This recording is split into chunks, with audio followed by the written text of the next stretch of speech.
Hi, I'm Peter Capaldi. I play the Doctor, and you're watching EMS Productions. Hello everybody, and welcome along to today's video. I have a confession to make. I watched In the Forest of the Night yesterday, and I actually enjoyed it. So here's why. Yes, one of the lowest rated Capaldi episodes, Doctor Who episodes basically ever. I watched it again yesterday, I having not thought much of it previously, and I actually did enjoy it. I found interesting elements to it.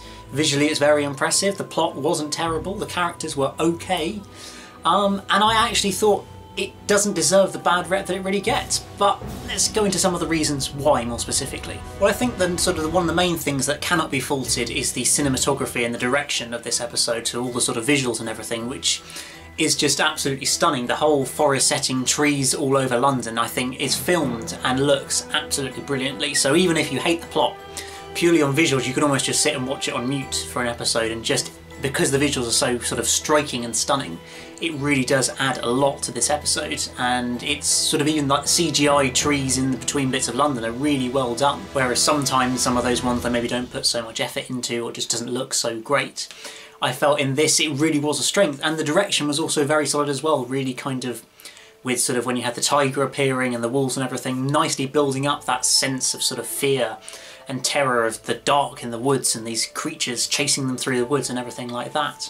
And I thought that was actually something that kind of is maybe overlooked fairly often with this episode, but is actually really good. Now the cast and the characters of the episode, it's always been a sort of, I guess, a mixed response to these characters, because there's a lot of child actors in this, and I'll be honest and say a lot of them aren't really very good. The obvious kind of comparison right now would be to look at something like the kids in Stranger Things, where they are absolutely brilliant child actors who I think are only like 13, 14 years old, but they are really, really good actors.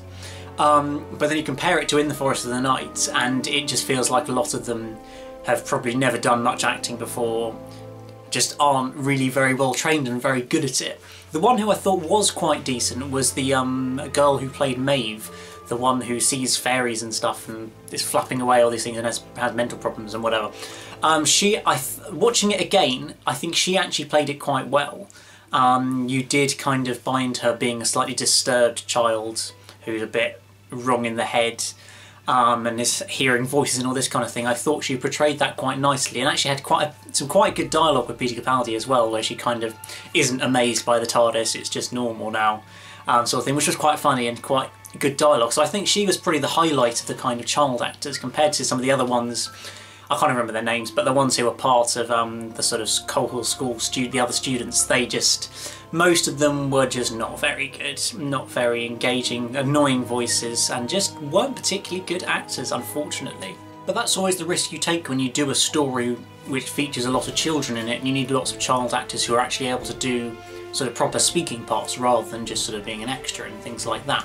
And that's where the casting is very important, and probably because it was a single episode, there just wasn't enough time or money to get good enough child actors in who really could do the job, because these just weren't great. Plot-wise, I once again have mixed feelings about the plot in this story. It's a rather kind of unusual plot, you might say, because essentially the Doctor doesn't actually do anything. He just works out what's going on and makes sure that the humans don't do anything. Because the magical tree, sentient tree power or life or whatever you want to call it, is actually protecting the Earth, but they don't realise it. These whole bunch of trees that appear to protect the Earth from a solar flare and then just disappear once the solar flare's over. Because the trees want to help us apparently, but that had nothing to do with the Doctor, aliens, anything. It literally just happened and was there and then was gone. It's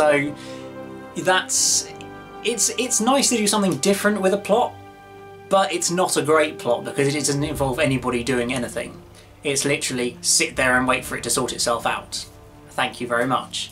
And we learn nothing about this magical sentient tree life who have been here since before time and will be here until the end of time or something like that. The magical talking trees and all this, which doesn't get any explanation, but there you go. What do you expect from it? So it's a kind of... I like that they do something different with it, but it's still not the strongest plot.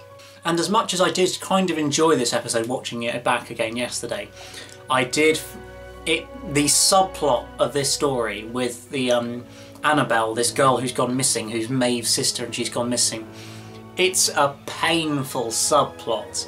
The ending is just the most cliched, horrific ending you could possibly have had. It was just a sort of such a basic, bog standard idea that had already been done in Robot of Sherwood and was good then. But here it was just so tacked on and unnecessary. It really was horrific of an idea. So it just pains me to watch that last scene when nonsensically this sister who's been gone for a year suddenly reappears from behind a disappearing tree. That is the one thing that I absolutely hate about this episode, and it just destroys the ending completely. It's a terrible subplot. So I'd say that really is probably the absolute worst part of this episode, is just that horrific subplot. You've obviously got the other sort of character development with Clara and Danny, when Danny finds out that Clara has been on the TARDIS all this time and it's all going...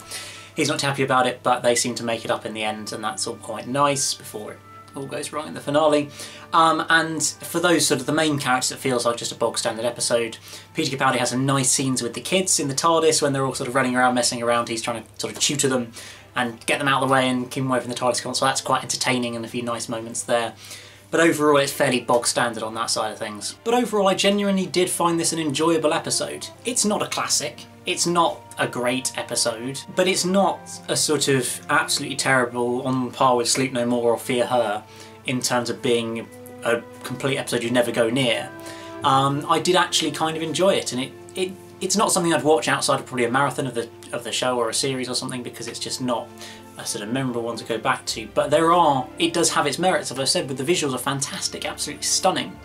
The plot isn't great, but it's not terrible. The characters generally are okay.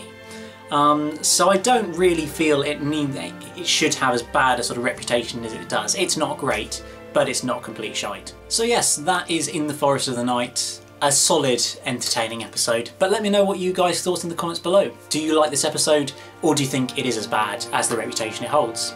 I'd love to hear what you guys think as well, because maybe I have a slightly unpopular opinion here. But other than that guys, remember to like this video if you did enjoy it, subscribe if you're new here, and I'll see you again very, very soon for another video. Goodbye!